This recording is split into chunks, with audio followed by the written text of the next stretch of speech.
بسم الله الرحمن الرحیم. ګرانو کتونکو، الب خان شیرپوسټ تاسو په خدمت کې حاضر دی. ګرانو کتونکو، کومه خوراکي چې زموږ سره په څنګ کې ناسته ده، نو د دې سره د خاوند لانجه ده، خو په هغې کې بیا درې تنکي ماشومان د هغوی ژوند خپل پلار چې کوم دی په دو کې لګولی دی، چې یو د 4 کالو، بل د 5 کالو، بل د 7 کالو. هغه خاوند د کراچۍ نه راتښتولی، دا د کراچۍ نه پېښور ته راله، در په در د خپلو بچو پسې وګرځېدله او بیا آخر کار موږ له راغلله. په دې کې تاسو دا تصویر وینئ، دی د خاوند تصویر دی. دې پسې چې کوم دی نو دا په حیات آباد کې او په هر ځای کې چې کومه ده نو دا وګرځېدله، خو هغه پیدا نه کړ. عدالت کې کیس روان دی او باقاعده ورن گرفتاري چې کومه ده د هغه جاري شوې ده چې دا ماشومان او د خپل عدالت کې حاضر شي. نو دومره ظلم ما چېرته نه دی لیدلی، دا کوم ظلم چې د دې خوراکۍ سره روان دی یا وشو، د دې زړه درد کوي. د ګل شان بچي پلار راتښتولی دي، دا څه عجیبه پلار دی چې دا بس نه دی د خوښه ژوند نه تېری، نو په جرګه مرکه باندې خبره ختمیږي. نو څو میاشتو شوې د مور خپل بچي نه دی لیدلی، او دا دغه کراچۍ نه راغله او د خپلو بچو پسې ګرځي. د دې د زړه دغه درد به هم تاسو سره شریکوو. څو بچي دي؟ 3 دي. 3. څونه موده شوه چې بچي یې نه لیدلی؟ 3 میاشتې وشوې. 3 میاشتې. دوانې په څه راغلی و؟ دا کول ټکول، هر بات کې طلاق راکوم طلاق وکړم، مور په خبرو باندې راځي او کار خو دا کوي نه. 10 کاله زما د واده وشو. 10 کاله ژوند یې ورسره څنګه تېر شو؟ بس دا کولو ټکولو باندې تېر شو. الزامونه لګوي، مور کره به نه ځي او هسپتال هر سره زما مور کوي ماله. د بچي چې د څنګه را وتښتول؟ بچي زه شپې 11 بجې کور نه وباستلم، زه نه وتم، خو دې زو په ډېر زبردستۍ وباستلم او بچي ما نه مخکې بوتلله او بچي یو میاشت دوی سره دلته وو. بیا چې موږ کوټ کې کیس واچولو، هغې نه بعد دې بوتلل پېښور ته، وایي تښتوله.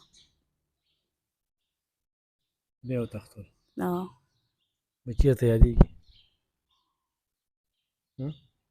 ولې نه یادېږي؟ د زړه کې اړو ترس نه راته، یا پکې خواښي یا سر یا څوک هم نه، د دې هر څوک د دې سیټ اخلي، ول چې دې کور والی دي که نه. تاسو په پېښور کې پسې وګرځېدې خو پته نه لګي؟ نه، دا خپل خور خواته یې دی، ما ته پته ده، دا خپل خور فرح خان خواته دی. هلته یې په رینټ باندې کور اخیستی دی، مور یې ورسره هم ده. عدالت څه وایي؟ عدالت زما په حق کې فیصله وکړله. عدالت دې وارنټ جاري کړو، دا د ګرفتارۍ چې ماشومان د دوی له ورکه. عدالت خو دا کوي، وایي چې بچي به مور ته میلاویږي، ځکه خو یې ما نه پټ کړی دی. الټه د دې ورور ما ته میسیج کوي چې تو نه دی بچي ماله راکه، او خاوند چې دی هغه ستا خاوند دلته پېښور کې واده کوي، ته هم دلته واده وکړه، بچي ماله راکه. نو ما ورته ویل ته ماله خپل لور راکړه، زه به بیا تاله خپل 3 بچي راکړم، ته ما نه زما زړه غوښې څنګه غواړې؟ بیا مې بلوک کړلو. پتا چې کومې سختې تېرېدې دي باوجود تا ورسره ژوند تېرو؟ که نه تا ورسره ژوند نه تېرو؟ ما خو هر وخت زه خپل مور به واپس لیږلم، که زه دوی راوبستلم زه به واپس تلم. ما ویل خیر دی زما بچي دي. ته بیا راشړلې ده کور نه؟ نو په څه وجه؟ څه وجه خو یې که نه اکثر خو په زنانو خو الزامونه هم ډېر لګي، د موبایل استعمال کوي، خبرې کوي، بل کوي. وجې ډېرې دي او داسې یو وجه ده چې هغه زه ویل هم نه غواړم، او نور وجې چې دی د ښځو دا زما د خواښې ده ټوله. د هغې په خولې باندې او دا کار هم نه کوي که نه، نو هغې د هر جایز ناجایز خبره دا مني او بس هر وخت یې وال ټکولي او دا الزام لګوي تو مور کره ځې هلته لکه الزامونه راباندې لګوي. الزامونه راباندې. ګرانو کتونکو، دا زما په پیژنګلو باندې د دوی والد صاحب یو ډېر تکړه کاروباري شخصیت دی او په بهر ملک کې مزدوري کوي، هر څه کولی شي، او د خپل لور عزت ته هم ګوري، خپل عزت ته هم ګوري. دغه شان د مور خاندان چې کم دی هغه خو هم یو ځانګړی حیثیت لري چې د ملکن ډیویژن سره تعلق ساتي. دا داسې نه چې د کراچۍ نه راغلی ده او په داسې په دغه باندې نو په پیژنګلو باندې، بلکې دا وایو چې موږ سره کلک ولاړ یو او لا دې نه مخکې په ټیلیفون باندې چې دا نن در په در ګرځېدلې دا 3 ورځې وګرځېدله چې ما زه خپل بچي سیکم، خو دې ته میلو نه شو. د دې نه مخکې موږ هم د پېښور حیات آباد کې څه دوه پیرې چې کوم دی موږ لاړو، خو په دې کې موږ دا تصویر لګو نو خو چا چېرته هم لیدلی وي نو مقامي پولیس ته هم وایو چې باقاعده دې کې د عدالت د اډر تاسو ګورئ، ورن ګرفتاري هم د جاري شوې ده کراچۍ کې په عدالت کې ناظریږي او بیا عدالتي نظام خو داسې وي چې هغوی خو بیا دغه شانتې زور نه وي. نو دې وخت کې د دې مور 3 تنکي بچي چې ما د کله هغه پلار ووی چې لور مې بس جاړي هر وخت جاړي او د جړا مقام دی مو اولاد ډېر خوږ دی چې دا د کور نه راشړي او مور بیا د خپل عزت لپاره واپس لیږي. خو زه دغې خلکو ته وایم چې د لور خور ته تاسو وایئ چې دی ګورم دی دی کورم دی، نو دا خبره غلطه ده.